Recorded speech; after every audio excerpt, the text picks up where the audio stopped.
একদিন স্বামী আর স্ত্রী বেড়াতে গিয়েছিল চিড়িয়াখানায়।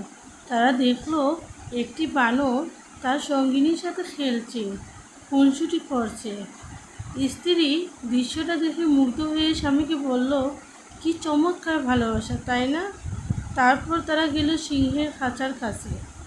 দেখলো সিংহ খাঁচার একপাশে চুপচাপ বসে আছে। সিংহীটাও অদূরে অন্য দিকে ফিরে বসে আছে। স্ত্রী দেখে বলল, আহারে, ভালোবাসা কি নির্মম পরিণতি। স্বামী এতক্ষণ চুপচাপ স্ত্রীর পাশে হাঁটছিল, এবার নীরবতা ভঙ্গ করে বলল, স্বামী স্ত্রীকে বলল, এই ধরুন, এই ছোট্ট পাথরটা সিংহিনীর দিকে ছুটে মারো, আরও দেখুক কি ঘটে। মহিলাটি তখন ছোট্ট পাথরটি সিংহিনীর দিকে ছুটে মারল। সিংহিনীটি তখন ক্ষিপ্ত হয়ে গেল, সে সঙ্গিনীকে বাঁচানোর জন্য গর্জে উঠল। এবার স্বামী স্ত্রীকে বলল, মেয়ে বানরটার দিকে ছুঁড়ে মারো, দেখো কি ঘটে। পুরুষ বানরটা আচরণ লক্ষ্য করো। স্ত্রী ছোট্ট পাথরটি বানরটির দিকে ছুঁড়ে মারল। দেখা গেল ছুঁড়ে মারার আগেই স্ত্রী বানরটা নিজে আত্মরক্ষায় ছুটে পালিয়ে গেল। সঙ্গিনীর দিকে একবার ফিরেও তাকালো না। স্বামী বলল, মানুষ তোমার সামনে যা প্রকাশ করে তা দেখে প্রভাবিত হয়ে যেও না। অনেক মানুষ আছে যারা তাদের বানোয়াট রূপ দেখানো আবেগ অনুভূতি প্রকাশ করে অন্যদেরকে প্রতারিত করে।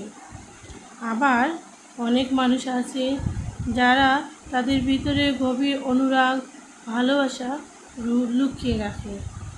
আরও বর্তমানে এই সিংহদের চেয়েও বানরদের সংখ্যাই বেশি। আরও মানুষ এই বানরদেরকেই বেশি পছন্দ করে। এক গ্রামে একজন সৎ ও দরিদ্র কৃষক ছিলেন।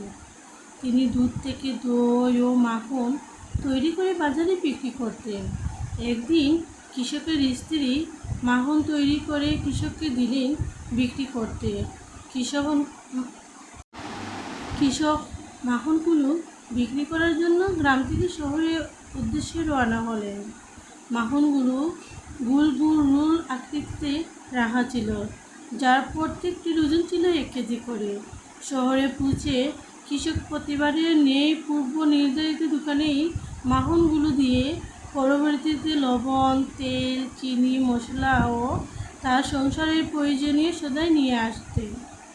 একদিন কৃষক দোকান থেকে চলে যাওয়ার পরেই দোকানদার মাখনের বানানো রোলগুলো ফ্রিজে রাখার সময় ভাবলেন, ওজন ঠিক আছে কি না একবার পরীক্ষা করে দেখা যাক।